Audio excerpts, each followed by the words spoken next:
The Intelligent Inhabited Environments Group at the University of Essex is involved with developing and integrating compact, behavioural-based artificial intelligence mechanisms within the ever-expanding field of computer-enabled devices.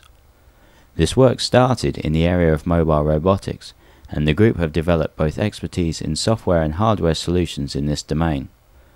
Fueled by the rapid spread of computers into every level of the world around us, their work has been directed at the more generic area of intelligent inhabited environments.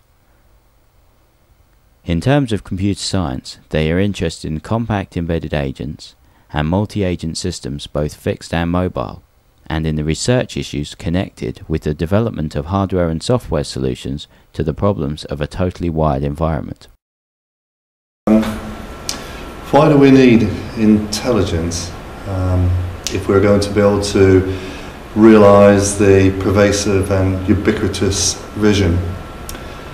Well, if we just think for a moment about what this vision entails, essentially it's saying that the world's going to be full of embedded computers, billions of them possibly in the world, and in your own life, in your own environment, you might be dealing with collections of tens, hundreds of computers.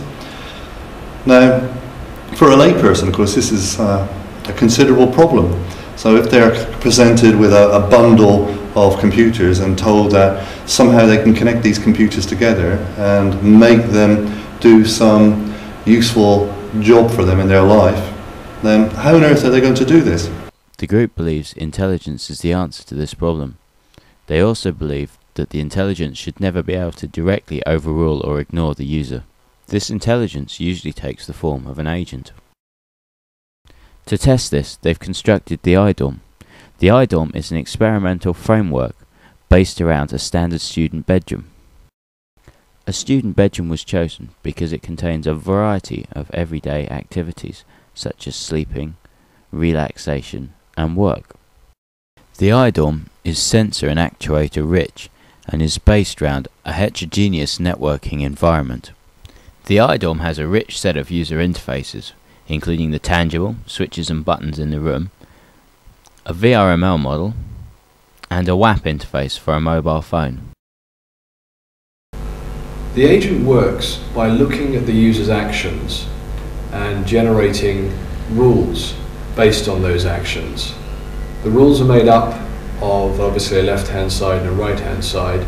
The left-hand side contains an environment state that the agent has seen, and the right-hand side shows the action that the user takes under that environmental state. The following clips were taken during an experiment that lasted a few days. In the first clip, you see the user is adjusting the room to suit his preferences with the portable device. In this case, turning the lights off and closing the blind while lying down on the bed.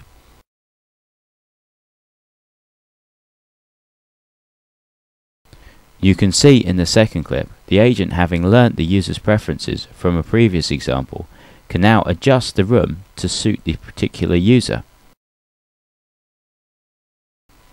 If, after the agent has made an action, the user is unhappy with that, all they have to do is change the current state, and the agent will update its current rule set. The learning mechanism that was used during this experiment is called ISL, Incremental Synchronous Learning. The incremental synchronous learning is forming the learning mechanisms in the intelligent agent in the intelligent dormitory. It is composed, it is actually based on the associative experience learning engine, which was patented. It had a British patent. Actually, it's composed of fixed agents which can represent some kind of normal behavior, which can be economy, safety, emergency, and this can be some kind of fixed rules or fixed behaviors within the agent itself. And there are other dynamic behaviors or agents that are also embedded within the agent itself, like comfort, for example, which is related more towards human comfort and must be dynamic, so rules have to be inserted, deleted, modified if necessary.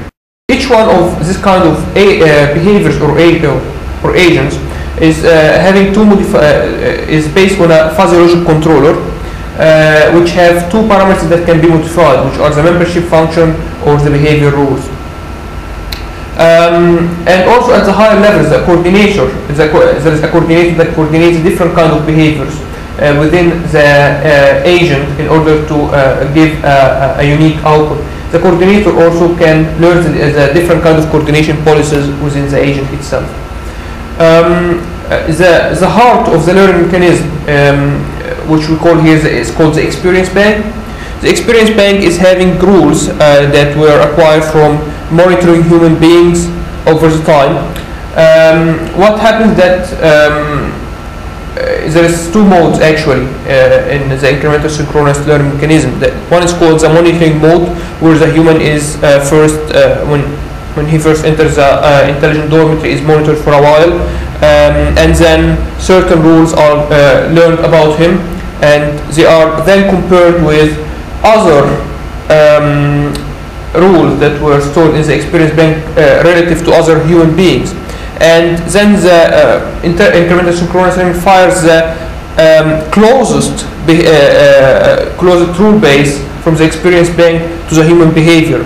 This minimizes the time of learning the human being, because it just predicts how he's going to perform in the future, and then takes this as a starting point rather than starting from random. It starts from the best found point as a search space. This graph shows the results from the experiment. It shows the number of rules in the rule base against time. You can see at first the user was unhappy with the current rule base, and so lots of new rules were learnt as the user took lots of appropriate action. Then the graph levels off as the user became happier with the rule set and didn't have to instruct the agent on the correct settings. As well as the iDorm, there is also a smaller subset of the iDorm that was used for the Tomorrow's World Roadshow.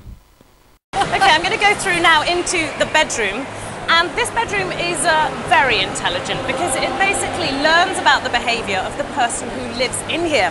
We have Charlie, she's been in here all day and she's sitting at the desk. What happens when you stand up? Well, basically the desk knows that I want the light off, so it switches off, and it's the same with the bed.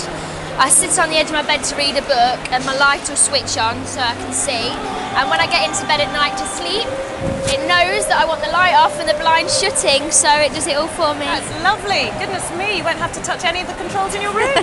Lovely. Now there are lots of sensors in the bed in there, and Aaron Holmes from the University of Essex is here to explain exactly how it works. How does that bedroom work? In addition to all the sensors, there are also 6 small computers embedded into the furniture, and these allow it to learn about the people that live in the house. So once you've got a system like that in your bedroom, your blinds will be shutting, your lights will be turning on and off, you'll be fine. Exactly. Lovely. This work was carried out for the eGadgets project, which is funded by the Institute of Science and Technology's Disappearing Computer Program. The eGadgets project centers around Gadget Architectural Style, or GAS. GAS provides a way of associating gadgets into gadget worlds to perform specific functions. Here you can see the GAS components of the Tomorrow's World scenario. Currently this is configured into an alarm clock scenario. As you can see, we're just making the final synapses. This gadget world consists of 4 gadgets: an alarm clock, a desk lamp, a blind, and an MP3 player.